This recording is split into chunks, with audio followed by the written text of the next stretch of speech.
Oke, assalamualaikum warahmatullahi wabarakatuh. Salam sejahtera buat kita semua. Nah, di sini saya akan berbagi pengalaman selama saya mengikuti kegiatan atau pelatihan di platform Merdeka Belajar. Di sini saya memberikan tema siap, semangat, dan serius untuk kurikulum Merdeka Belajar. Nah, di sini saya mendapatkan 4 modul. Yang pertama, kurikulum, kemudian alasan perubahan kurikulum, struktur kurikulum merdeka, kemudian perangkat ajar.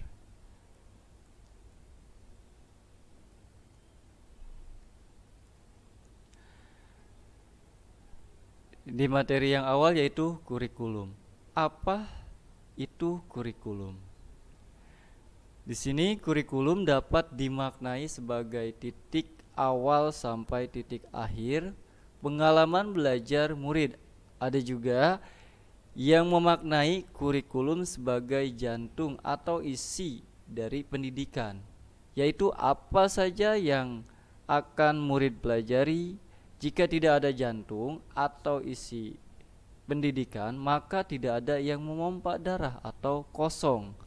Bahkan ada juga yang menganggap kurikulum sebagai program pendidikan, program yang menyediakan pengalaman-pengalaman belajar untuk perubahan perilaku murid. Nah, berarti kurikulum ini menyusun kurikulum ini sangat penting dan sangat yang paling utama. Kita harus merancang. Kalau misalkan kurikulumnya belum dirancang, kemudian belum diselesaikan, itu kegiatan belajar atau kegiatan mengajar belajar, ya, atau belajar mengajar itu belum bisa kita laksanakan kalau misalkan kurikulumnya belum kita susun. Nah, kemudian Ralph Tyler dalam bukunya The Basic Principle of Curriculum mengungkapkan setidaknya ada 4 dalam kurikulum. Yang pertama, tujuan. Harus itu ketika kita membuat kurikulum, tujuannya harus benar-benar dipastikan, kontennya, metodenya atau caranya, kemudian evaluasinya itu harus kita laksanakan atau kita lakukan. Ya, kalau misalkan dari keempat ini ada salah satu, ya, komponen yang hilang, mungkin kurikulum itu kurang komplit atau mungkin juga tidak bisa terbentuk, ya, kalau menurut pendapat saya. Dan kemudian di sini ada 2 hal utama yang ada pada kurikulum yang perlu digarisbawahi. Yang pertama, kompetensi apa yang akan dimiliki murid sebagai proyeksi masa depan. Nah, jadi kita sebelum penyusunan, ya, kurikulum, kita pastikan murid-murid di sekitar kita, ya, kompetensinya apa saja. Ya, setelah itu, kalau misalkan sudah ditemukan kompetensi-kompetensinya dari murid-murid yang ada di lingkungan sekolah kita, selanjutnya bagaimana cara mewujudkan atau mencapai kompetensi murid itu. Nah, setelah itu kita cari, ya, langkah-langkah untuk mewujudkannya atau untuk mencapainya. Nah, setelah itu peran kurikulum juga sebagai pedoman dan acuan kita dalam pembelajaran. Ada 3 peranan kurikulum yang dapat dimaknai. Yang pertama, di kurikulum ini mewariskan nilai dan budaya masyarakat yang relevan dan masa kini atau dengan masa kini. Yang kedua, mengembangkan sesuatu yang dibutuhkan saat ini dan masa depan.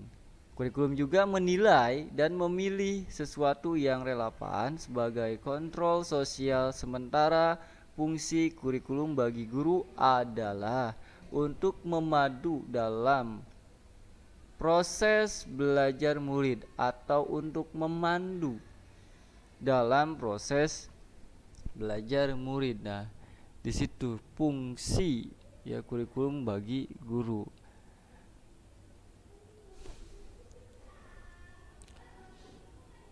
Nah, sebelumnya tadi yang saya dapatkan atau pengertian atau pengalaman dari pelatihan yang saya dapatkan mengenai kurikulum.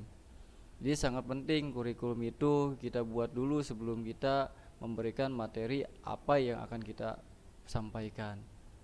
Ya. Jadi kemudian kita harus tahu dulu ya kompetensi, keahlian-keahlian siswa-siswa kita yang ada di lingkungan sekolah kita. Setelah itu kita cari cara ya bagaimana untuk mewujudkannya atau mencapai. Nah, di modul yang selanjutnya tadi kurikulum, sekarang kita masuk ke alasan perubahan kurikulum. Pasti kalau misalkan kenapa bisa berubah kurikulum itu, pasti ada alasan yang tertentu, ya. Nah, di sini kurikulum yang baik adalah kurikulum yang sesuai dengan zamannya, pasti ya. Jadi kita mengikuti perkembangan zaman, jangan sampai ketika pembuatan kurikulum tetapi kita tidak menganalisa atau tidak melihat ya perkembangan zaman saat ini seperti apa. Ya, jadi sesuaikan dengan zaman saat itu atau saat ini. Nah, kemudian kurikulum juga bersifat dinamis dan terus dikembangkan atau diadaptasi sesuai konteks dan karakteristik murid demi membangun kompetensi sesuai kebutuhan mereka kini dan di masa depan. Nah, setelah perkembangan zaman di sini kurikulum juga sifatnya dinamis, bisa dikembangkan ketika kita menemukan hal atau perubahan dari siswa atau dari murid, ya kita sesuaikan saja, ya. Kemudian perbedaan lingkungan, mengapa kurikulum perlu diadaptasi? Di sini ya, karena perbedaan lingkungan dan ekosistem sekolah ditambah pula dengan perubahan yang terus terjadi di sekitar kita, hal-hal ini merupakan sebagian alasan mengapa kurikulum yang kita terima dari pemerintah pusat harus melalui proses adaptasi terlebih dahulu. Nah, otomatis penting ketika kita pembuatan kurikulum kita adaptasi dengan apa? Yang satu ya, dengan ekosistem di sekolahan kita, keadaan sekolahan kita, kemudian lingkungan masyarakat dan sebagainya. Nah, kita adaptasi dulu, kita ketahui dulu semuanya. Setelah itu dari bentuk adaptasi kurikulum sesuai dengan kebutuhan murid kita di sekolah dapat diterjemahkan dalam kurikulum operasional satuan pendidikan atau disingkat KOSP. Nah, kurikulum operasional satuan pendidikan adalah dokumen hidup. Ya, ini ya kehidupan atau istilah kata file, dokumen ya, folder hidup yang dapat sewaktu-waktu disesuaikan dengan kebutuhan murid setelah proses refleksi yang dilakukan oleh seluruh pemangku kepentingan. Nah, ini yang paling penting. Makanya kalau misalkan kita kurikulumnya tidak sesuai ya dengan keadaan lingkungan sekolah, kemudian dengan keadaan sekolahnya, kemudian dengan keadaan murid-muridnya di lingkungan sekolah tersebut, nah itu mungkin kurikulum itu tidak bisa berjalan dengan baik. Makanya sebelum kita buat kurikulum itu ya, kita harus adaptasi dengan lingkungan sekitar, dengan siswa, kemudian dengan keadaan sekolah atau ekosistem sekolah itu. Karena berbeda-beda, di tempat A mungkin ekosistemnya seperti ini, di tempat B mungkin ekosistemnya seperti ini. Nah, begitu. Kemudian struktur kurikulum merdeka pembelajaran dengan paradigma baru merupakan upaya menumbuhkan pelajar sepanjang hayat yang sesuai dengan profil Pancasila. Proses pembelajaran dengan paradigma dilaksanakan melalui kurikulum merdeka yang memuat yang pertama program intrakurikuler, yang kedua program ekstrakurikuler, yang ketiga program penguatan profil pelajar Pancasila. Di sini struktur kurikulum merdeka. Yang pertama, program intrakurikuler. Di sini program ini berisi muatan atau mata pelajaran dan muatan tambahan lain seperti muatan lokal jika memang ada di satuan pendidikannya. Kegiatan pembelajaran di dalam kelas diharapkan dapat mengembangkan kompetensi murid sesuai dengan capaian pembelajaran pada fasenya. Yang kedua, program ekstrakurikuler. Untuk kegiatan ekstrakurikuler, kegiatan yang tetap ya atau kegiatannya tetap diadakan pada pembelajaran dengan kurikulum merdeka. Pelaksanaannya dapat dikembangkan oleh satuan pendidikan sesuai kapasitas dan minat karakteristik murid. Yang ketiga, proyek penguatan profil pelajar Pancasila. Di sini program ini merupakan pembelajaran berbasis proyek yang ditunjukkan sebagai penguatan profil pelajar Pancasila melalui tema yang telah ditetapkan. Apa saja temanya? Nah, di sini ada yang pertama gaya hidup berkelanjutan, kemudian kearifan lokal, Bhinneka Tunggal Ika, bangunlah jiwa dan raganya, suara demokrasi, berekayasa dan berteknologi untuk membangun NKRI, kemudian kewirausahaan. Nah, ini dari 7 program yang bisa kita kembangkan yang sesuai sebagai penguat profil Pancasila. Nah, setelah kita tahu alasan-alasan kenapa harus dilakukan perubahan kurikulum, setelah kita udah membuat semua itu, udah tahu semua, selesai.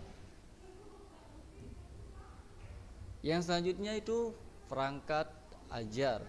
Nah, di sini yang sangat penting ketika kita pembuatan atau untuk membuat jadwal mengajar, memberikan materi. Nah, ini perangkat ajar bukan saja melalui buku teks loh, tetapi bisa menggunakan media lain. Misalkan kita ingin, biar seru kita membuatkan video ya. Kita buat video, kemudian kita membuat kelompok. Dari kelompok itu bisa misalkan dilihatkan video-video mengenai materi yang disampaikan, setelah itu membuat kesimpulan atau diskusi. Setelah itu kan di situ ada modul ajar, modul project, buku non teks, video dan media cetak atau digital. Nah, setelah itu dikumpulkanlah, itu kan semacam atau contohnya project. Misalkan buku non teks bisa kita searching atau di Google, kemudian media cetak bisa kita lihat di YouTube, kemudian di Instagram, di TikTok dan sebagainya. Nah, itu. Nah, mungkin ini yang sangat terpenting nih perangkat ajar ini. Kenapa? Yang tadi kita kalau misalkan menurut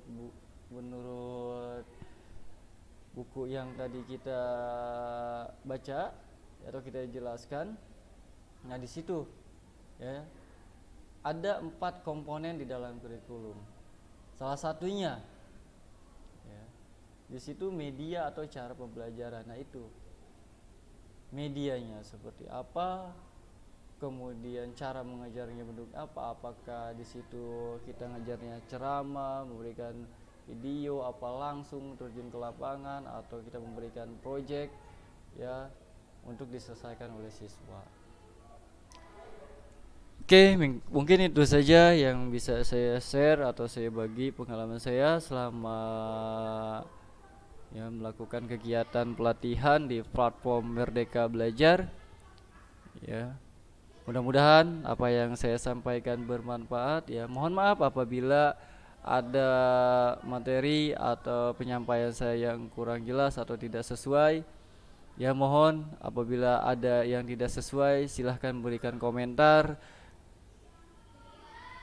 Ya, kalau misalkan bermanfaat silahkan berikan komentar. Jangan lupa di subscribe ya, karena penting. Kemudian sangat penting berikan komentar, baik komentar yang membangun maupun komentar buat semangat.